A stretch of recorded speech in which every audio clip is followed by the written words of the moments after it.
Je ne te demande pas ton intelligence, je te demande ton attention. Ne te laisse pas distraire, ni par le téléphone, ni par les enfants. Il n'y a pas d'enfants. Merci Seigneur, on est une église où, grâce à Dieu, vous pouvez être attentifs, parce que c'est vraiment utile pour notre vie chrétienne. Amen. Alors on va prendre Hébreux chapitre 5 et au verset 11.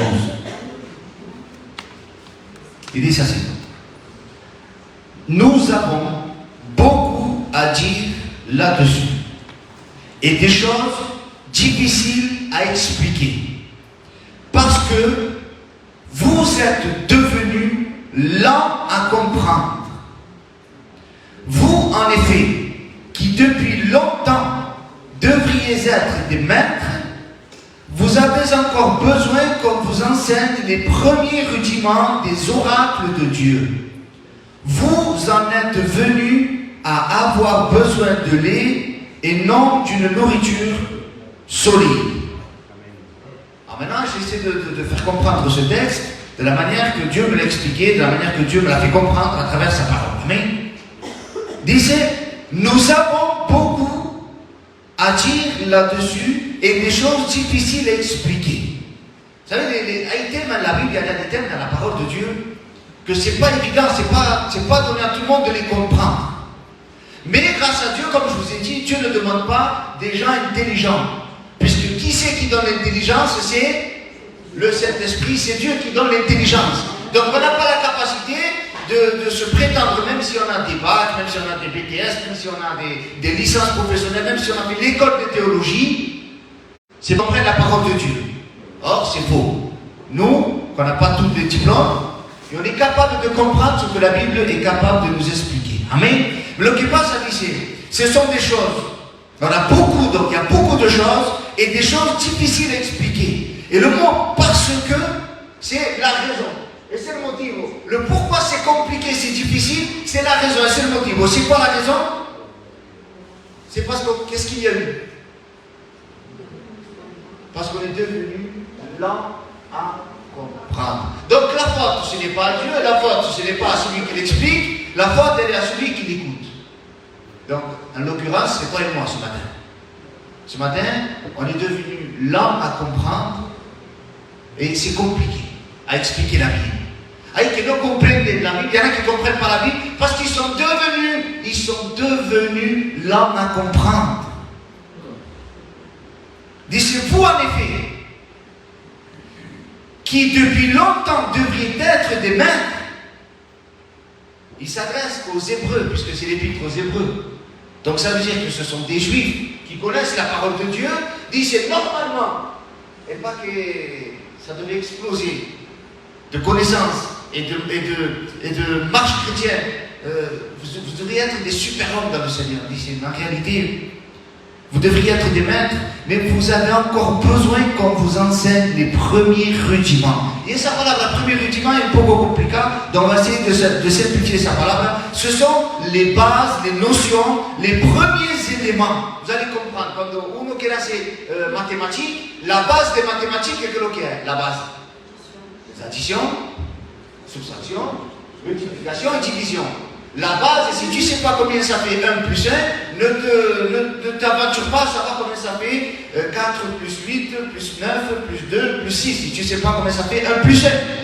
Vous comprenez? Donc la base des rudiments, c'est une base, une notion. Et l'épître aux Hébreux disait, on est devenu lent à comprendre et on a besoin encore qu'on nous enseigne les premiers rudiments des oracles de Dieu. Oracle, c'est la parole de Dieu. Vous en êtes venus à avoir besoin de lait et non d'une nourriture solide. Alors maintenant, je comprends que le peuple gitano, et je m'inclus dedans, on est devenu lent à comprendre. On a tout le temps besoin qu'on nous enseigne les bases. Alors, des fois, on aspire à connaître d'autres choses. Le verset que l'on connaisse seulement. On veut connaître combien ça fait 3 fois 2, mais tu ne sais même pas combien ça fait 2 plus 2. Des fois, on veut connaître des divisions par 8, par 9, et on ne sait même pas combien ça fait 1 moins 1. C'est dans un sens imagé que le vivons. Alors, quand on comprend quels sont les rudiments, quoi la seule à passer, quand on prend l'épître aux Hébreux au chapitre 6, au verset 1er, disait, c'est pourquoi laissant les éléments de la parole de Christ, tendons à ce qui est parfait, sans poser de nouveau le fondement du renoncement aux œuvres mortes, de la foi en Dieu, de la doctrine des baptêmes, de l'imposition des mains, de la résurrection des morts et du jugement éternel. Donc, l'auteur qui est ici, il y a des bases élémentaires. Les bases élémentaires d'un chrétien, d'un croyant, c'est les suivantes. La première, c'est renoncer aux œuvres mortes. Et voilà pourquoi on est devenu l'homme à comprendre. Parce qu'au lieu de passer à l'étape suivante, on a mis encore à dire vente à la réunion, et non c'est assis, et c'est l'été, il ne faut pas manquer de réunion, et c'est comme si, et on apprend toujours les bases aux chrétiens. Alors on s'emporte pour tout et n'importe quoi, on s'énerve pour des bêtises, par tonterie, et on oublie qu'il y a des trésors qui sont cachés dans la parole de Dieu. On est devenu là à comprendre. Et le matrimonio se pelea pas là. Dans le travail, on se dispute pour rien. Et à cause de ça, on est devenu lent à comprendre la parole de Dieu. Vous croyez que Jésus est venu t'expliquer qu'il faut bien t'entendre avec ta femme, avec ton mari, avec tes enfants? Jésus veut nous expliquer des choses qui sont inexplicables, qu'il n'arrivait pas à comprendre dans l'Ancien Testament. Mais aujourd'hui, on a du mal à le comprendre, ça, parce qu'on en est encore à des choses simples, au renoncement aux œuvres mortes. Alors que normalement, ça devrait être quelque chose de acquis, quelque chose déjà de fait. Mais on est encore à cette étape-là. D'ici aux œuvres mortes, de la foi en Dieu, ça ce sont les bases, ce sont les rudiments, ce sont les premières bases. La foi en Dieu, la fe en Dieu, c'est les bases. De la doctrine des baptêmes, le baptême de régénération, de naître de nouveau, le baptême d'eau, un engagement. Tout ça, ce sont des bases, ce sont des rudiments. De l'imposition des mains. On doit expliquer que l'imposition des mains, on le fait uniquement pour les malades, pas je me sens angoissé, pose-moi les mains. Ce sont quoi ça? Ce sont des bases. Jésus a dit, allez par le monde entier, vous imposerez les mains aux malades, et les malades seront guéris. On impose les mains quand on veut instituer un serviteur de Dieu aussi, parce qu'ils l'ont fait les apôtres. Mais il y a des choses, ce sont des bases élémentaires, et c'est comme si on dirait, oui, moi je connais les mathématiques, ben 3 plus 3 ça fait 2. Et on continue notre vie comme ça. Et on continue notre vie chrétienne comme ça. Et on est complètement faussé. Et c'est pour ça que notre vie chrétienne ne réussit pas des fois. Parce qu'on n'a pas les bases élémentaires. Donc on a dit, ce sont les œuvres mortes, de la foi en Dieu, de la doctrine des baptêmes, de l'imposition des mains, de la résurrection des morts. Un chrétien doit le connaître, ça. Il doit savoir à quel moment les morts vont ressusciter. À quel moment les morts vont ressusciter? Au son de la trompette, à la voix de l'archange, des morts en Christ ressusciteront premièrement. Et du jugement éternel. Vous avez vu que c'est dans l'ordre chronologique. D'abord la résurrection et après le jugement éternel. Et tout cela, les frères et sœurs, ce sont des bases élémentaires. Mais l'apôtre là, celui qui a écrit l'épître aux Hébreux, on ne sait pas qui c'est, il dit, vous êtes devenus là à comprendre, mais on ne peut pas tout expliquer, parce qu'on est devenu tellement dur. Ici, un peu à la prédication, mais au lieu de s'attarder sur des points essentiels, sur des points profonds de la parole de Dieu, on est obligé, et on est obligé de prêcher un Bartimée, on est obligé de prêcher un Zachée, pour renoncer aux œuvres, pour dire viens à Jésus, alors qu'en réalité, il y a d'autres choses qui sont importantes dans la parole de Dieu. Est-ce que vous voulez un enseignement quand je dis un enseignement, c'est pas une étude, qu'on avance dans les choses de Dieu? Est-ce que vous voulez connaître des trésors cachés dans la parole de Dieu? Alors maintenant, celui qui a écrit l'épître aux Hébreux, il va prendre au chapitre 5, au verset 1er, il va nous parler d'un sujet qui est très très très important. Et celui qui a vraiment renoncé aux œuvres mortes, celui qui connaît la foi en Dieu, celui qui connaît les baptêmes, et qui connaît l'imposition des mains, qui connaît la résurrection des morts et le jugement éternel, il peut passer à ce type de parole. Alléluia. Alors il va dire comme ça. En effet, tout souverain sacrificateur pris du milieu des hommes est établi pour les hommes dans le service de Dieu afin de présenter des offrandes et des sacrifices pour les péchés. Amen. Alors ce verset va nous expliquer que tout souverain sacrificateur, il n'y en a pas un seul qui a été exempt. Il n'y en a pas un seul qui a dit, bon, on va faire comme ça pour tous, sauf pour celui-là. Tout souverain sacrificateur pris du milieu des hommes. Alléluia. Ça veut dire que les souverains sacrificateurs étaient des hommes choisis parmi les hommes. Ça, il faut le comprendre, d'accord? Alors, donc, il va dire qu'il a été pris et établi. Parce qu'il y a des hommes, il y avait Israël, il y avait une multitude, il y avait 600 000 hommes quand ils sont sortis de l'esclavage. Et parmi ces hommes-là, Dieu a institué un sacerdoce. Il aurait pu dire, ben voilà, les 600 000 hommes, allez, comme ça, vous êtes tous des sacrificateurs. Non. Pas tous sont souverains sacrificateurs.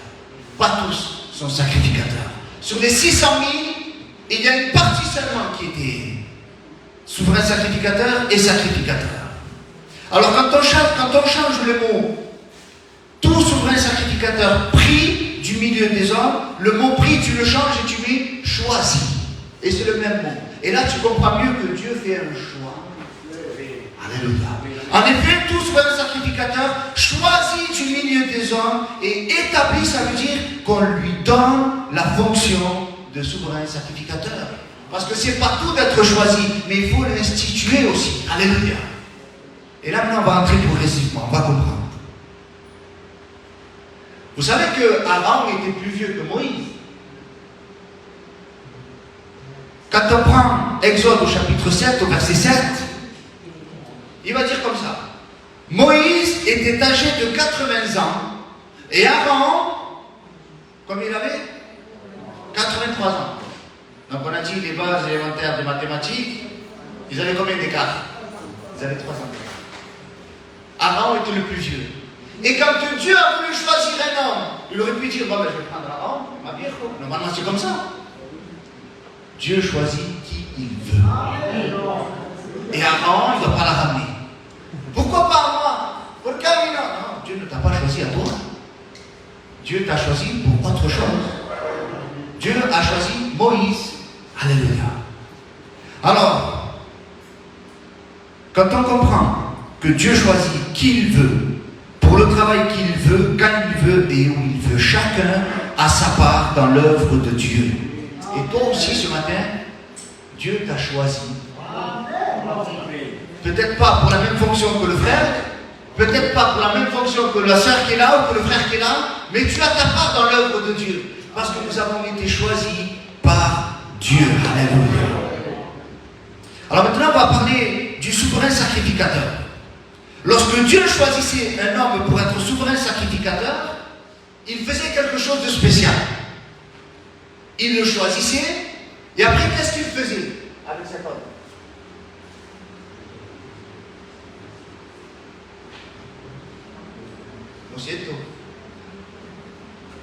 Il le prenait, et si en mettant, on prenait. Il me faut un exemple. Qui je peux prendre? Allez, vous pouvez. Voilà, et on va choisir les José. Nous, on est des Juifs, et maintenant, on veut que Dieu a choisi le José comme souverain sacrificateur. Comment on fait maintenant pour que tout le monde sache que lui, il est souverain sacrificateur? Comment on fait pour le démarquer? Il faut qu'il ait un vêtement différent des autres. Ou sinon, il va se mélanger à la multitude. Ou sinon, il va se dire, je ne savais pas que c'était souverain sacrificateur. Qui toi? Donc, il passe à, je suis chrétien, moi. Qui toi, tu es chrétien? Tu as besoin de le dire, parce que si nous l'on dit, c'est nos CV. Toi, tu es pasteur. Tu as besoin de le dire, parce que sinon, ça ne se voit pas. Dieu, quand il te choisit, il te donne un vêtement spécial. Quand Dieu a choisi Aaron, il a dit à Moïse, tu prendras Aaron, on va le voir.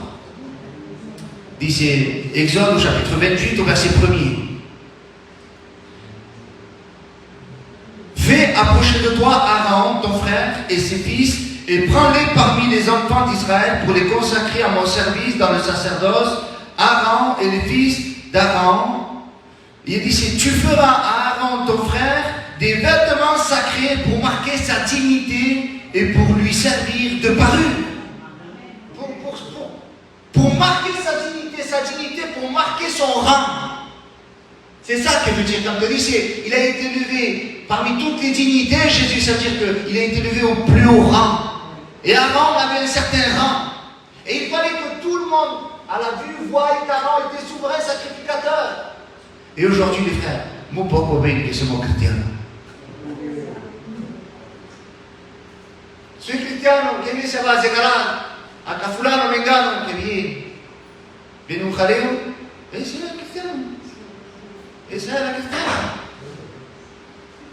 Mais tu n'as pas un vêtement spécial. Dieu nous a donné un vêtement spécial.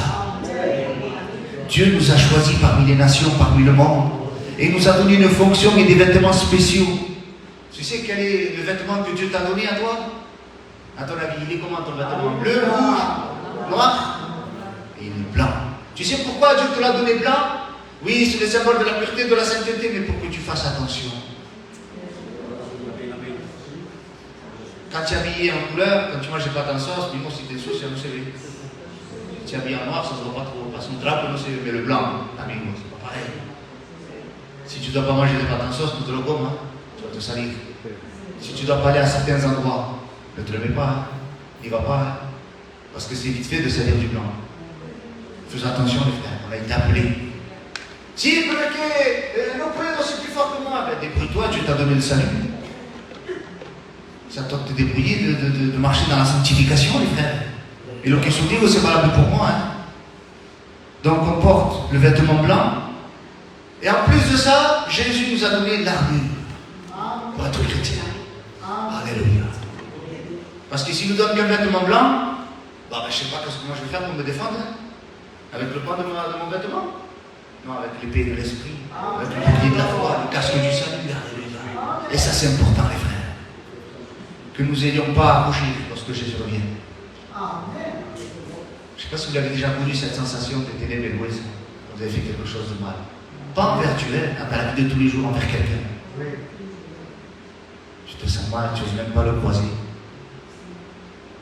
Tu rases les murs. Mais imaginez qu'on n'ait pas à rougir devant Dieu quand il reviendra. Parce qu'à Dieu, il n'y a rien qui lui échappe. Tout est sous son regard. Alléluia. Donc on a vu que Aaron avait un vêtement spécial pour marquer sa dignité et pour lui servir de parure, et bien pour que tous les autres puissent voir justement et bien son vêtement et qu'il était souverain sacrificateur. Cet homme était choisi pour présenter des offrandes et des sacrifices pour les péchés dans le lieu très saint. Alléluia. Un endroit où personne ne pouvait y aller. Il n'y a que lui qui pouvait y aller. Imaginez si avant on le voit comme les autres, à faire comme les autres, à parler comme les autres, à agir comme les autres. Et après il va au lieu très saint.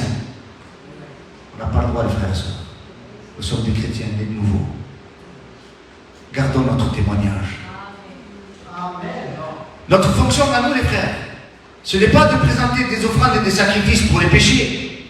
Nous, ce n'est pas ça notre fonction, puisque ça, c'est le rôle du souverain sacrificateur. Nous, notre rôle, c'est de les amener au grand souverain sacrificateur qui, lui, est Christ. Alléluia. Et lui va présenter son offrande et son sacrifice à Dieu dans le lieu très saint, céleste. Alléluia. Et nous, notre devoir, c'est de faire comme le fils de Zacharie le prêtre. À ton avis, qui c'est le fils de Zacharie le prêtre?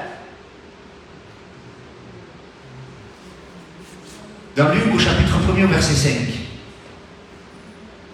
Du temps d'Hérode, roi de Judée, il y avait un sacrificateur nommé Zacharie de la classe d'Abia. Sa femme était d'entre les filles d'Aaron, elle s'appelait Élisabeth. Tous deux étaient justes devant Dieu, observant d'une manière irréprochable tous les commandements et toutes les ordonnances du Seigneur. De qui on parle? Qui c'est le Fils? Et qu'est-ce qu'il a fait, Jean le Baptiste? Est-ce qu'il a dit, venez à moi, et moi je vais faire le sacrifice pour vous? Pourtant il était prêt. Il a dit, voici l'agneau de Dieu qui ôte le péché du monde. Alléluia. Et nous les frères, on a cette fonction-là en tant que chrétiens, d'amener les âmes à Christ. Que dire voici l'agneau de Dieu qui ôte le péché du monde. Voici la solution à ton problème. Voici la solution à ta vie, à ta perdition. Alléluia. Mais pour ça, les frères, il faut qu'on soit digne de cet appel. Parce qu'on ne peut pas être des sacrificateurs et marcher comme on veut et faire comme on veut. Parce que sinon, c'est vite fait. Les gens m'ont dit, Oucha. Comment c'est là? Oucha. Passer comme moi, là. Non. Alors, on ne sera jamais parfait. C'est vrai. Mais essayons. Persévérons. Amen. Alors, on ne doit pas se tromper, les frères. Nous faisons office de sacrificateurs, tandis que le Christ est le grand souverain sacrificateur. C'est quoi la différence entre les deux? Entre le souverain sacrificateur et les sacrificateurs. Quelle est la différence entre les deux? Il y en a un des deux qui rentre dans le lieu très saint. Lequel? Le souverain. Le sacrificateur, lui, ne va pas dans le lieu très saint. C'est le souverain sacrificateur. Alors on va parler du sacrificateur en lui-même. Pas du souverain sacrificateur, mais du sacrificateur. La fonction qu'il a, c'est offrir des sacrifices. Il n'y a pas de souci. Quand il est dans la cuve des reins et qui est à l'autel, juste avant la cuve des reins, il doit donner ce sacrifice. C'est important de donner un sacrifice qui montre le Christ. Il entretient le sanctuaire. À l'époque, c'était le tabernacle. Alors, il devait monter le tabernacle et le démonter. Il n'y avait que les sacrificateurs qui pouvaient le faire. Quel est le signe que los judíos son todos, no son tu familia? Si venía maintenant le fils de Ruben, il disait, je te donne le Ruben. Non, tu n'as pas été choisi pour ça. Ce sont que les Lévites. Ce sont que les sacrificateurs. Les autres n'avaient pas le droit de les aider. Et il y avait une manière de le faire. C'était pas, bon, mais faites comme vous voulez, vous le démontez comme maintenant. On le démonte, on le disait. Pour le monter, on le montait d'abord du lieu très saint jusqu'au parvis. Et pour le démonter, c'était l'inverse, du parvis jusqu'au lieu très saint. Vous comprenez ça? Donc il entretient le sanctuaire. Il doit maintenir le feu. Ça, c'est le rôle du sacrificateur. Il doit nettoyer les lampes. Ça, c'est le rôle du sacrificateur. Il doit s'occuper de l'autel des parfums. Ça, c'est le rôle du sacrificateur. Il doit s'occuper du pain de proposition. C'est son rôle. Le souverain sacrificateur ne s'occupe pas de ça. Ce sont les sacrificateurs qui s'occupent de ça. Qu'est-ce que je veux te dire par là? Si Christ est le grand souverain sacrificateur, ce n'est pas à lui de nettoyer ta lampe. C'est à toi de le faire. Tu comprends ça? Lui, en tant que grand souverain sacrificateur, sa fonction à lui, c'était de te pardonner. C'était de te donner le salut, chose que c'était impossible à accéder, à avoir accès. Et maintenant, passer un petit coup de lampe, un petit coup sur ta lampe, on le fait bien, on se parfume. Ça fait beau, on met le gel, on achète les boucles d'oreilles. Mais ce qui compte, c'est l'intérieur. Est-ce qu'on le fait à l'intérieur, ça? C'est important de le faire, ça. Et ce n'est pas à Jésus de le faire, ça. C'est à toi de le faire. Notez aussi qu'il y a beaucoup de sacrificateurs au même moment. Vous comprenez ça? Il y en a une multitude, il y en a beaucoup. Tandis que de souverains sacrificateurs, il n'y en a qu'un seul. Un à la fois. Et ça se transmettait de père en fils. Et le sacrificateur, comme on dit, il y a beaucoup de chrétiens, mais il y a un seul grand souverain sacrificateur. C'est Jésus. Amen. Vous comprenez ça?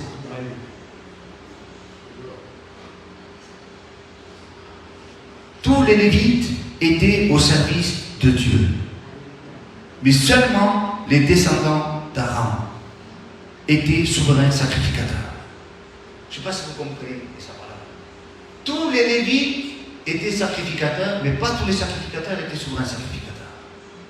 Parce que c'était uniquement les fils, la descendance d'Aaron qui devaient être souverains sacrificateurs. Un jour, il y a une révolte qui s'est passée. Imaginez Moïse, il sort le peuple de l'esclavage,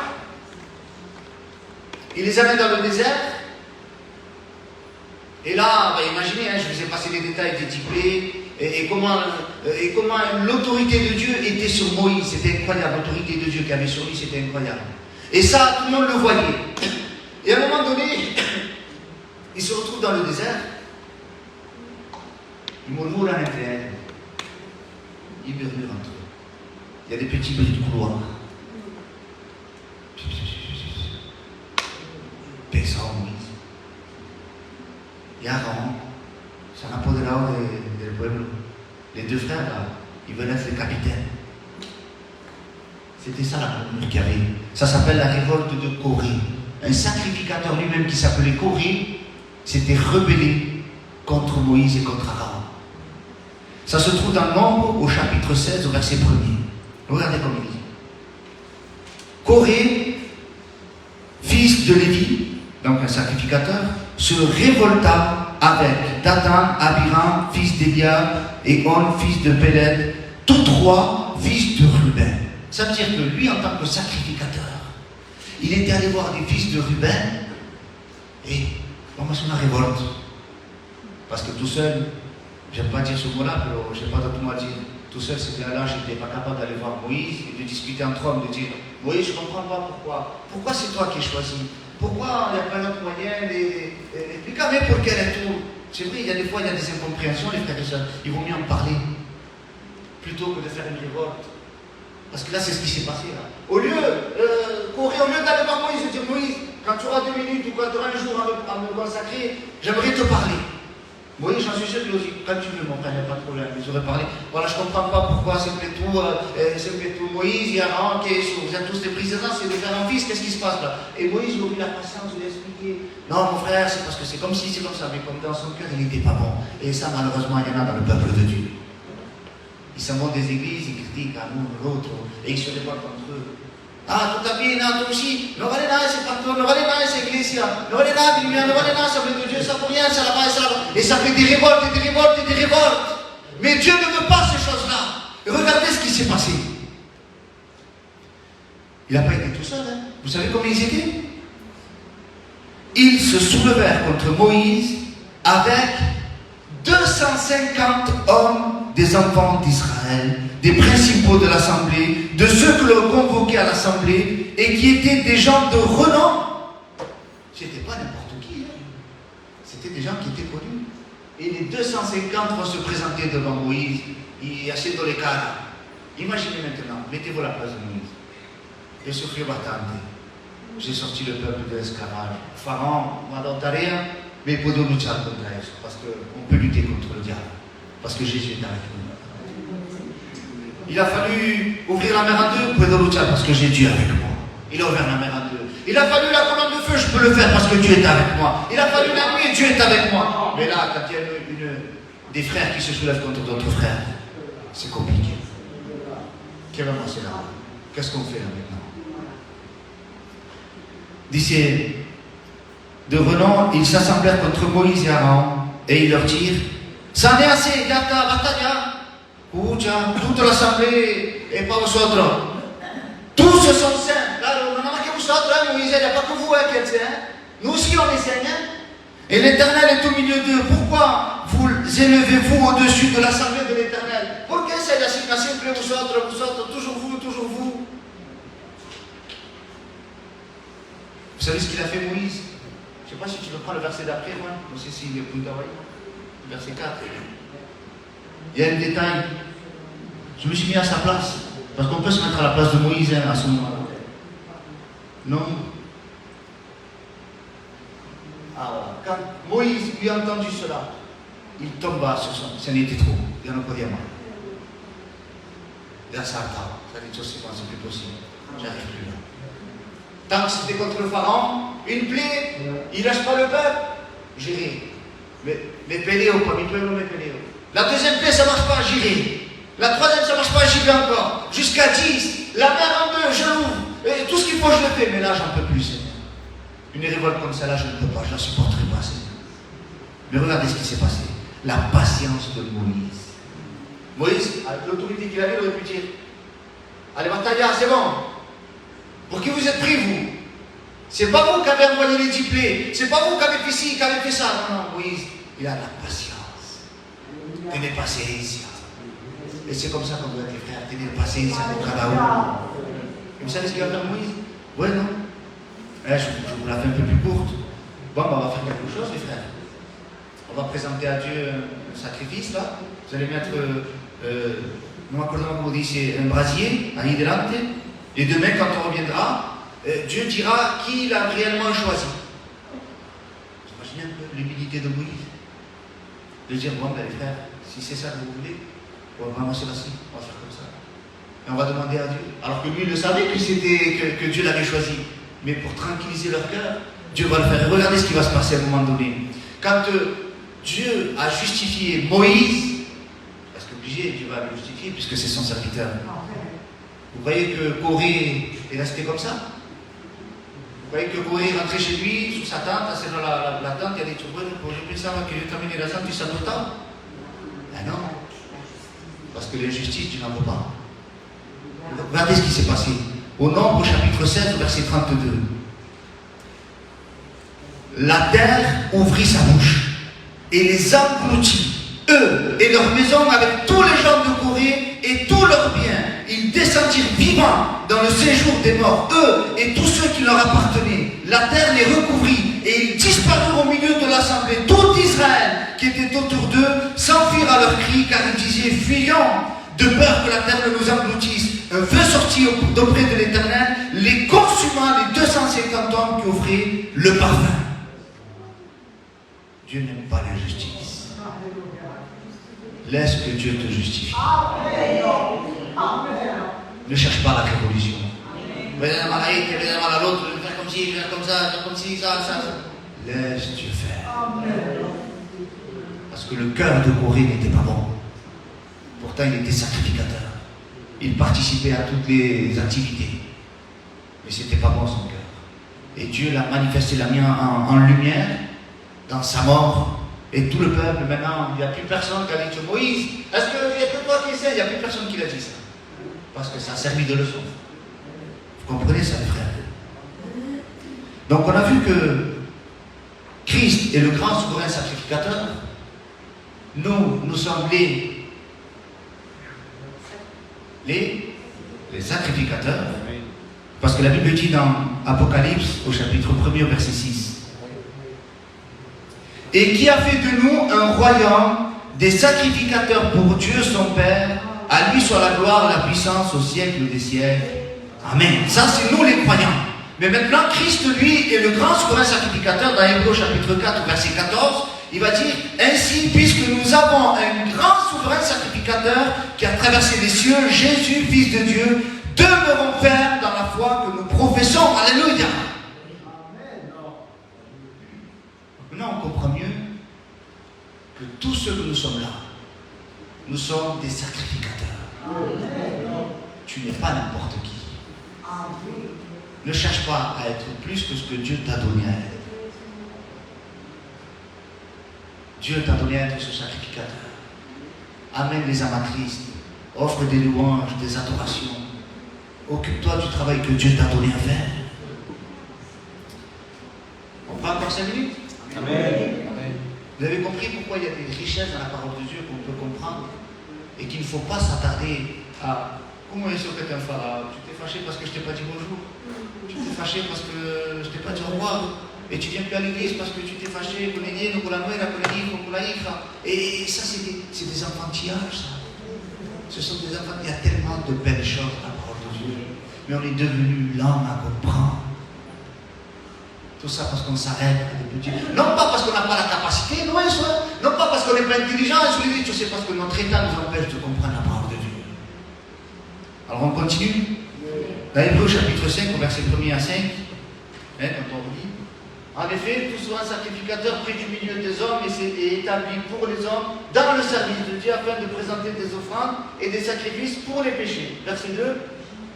Il peut être, voilà, comment il peut être maintenant ce souverain sacrificateur?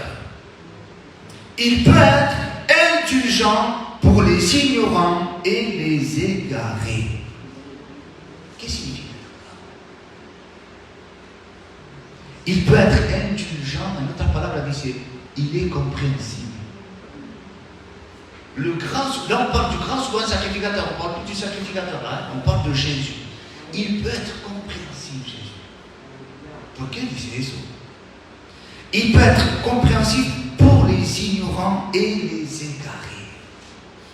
Alors quand on prend l'exemple du souverain sacrificateur dans l'Ancien Testament, notez bien la différence qu'il y a entre le grand souverain sacrificateur, lui c'est Jésus, et le souverain sacrificateur, c'était dans l'Ancien Testament des hommes, ok? Pas que c'est la différence. Le grand souverain sacrificateur, c'est Christ, et le souverain sacrificateur, c'était dans l'Ancien Testament. Voilà.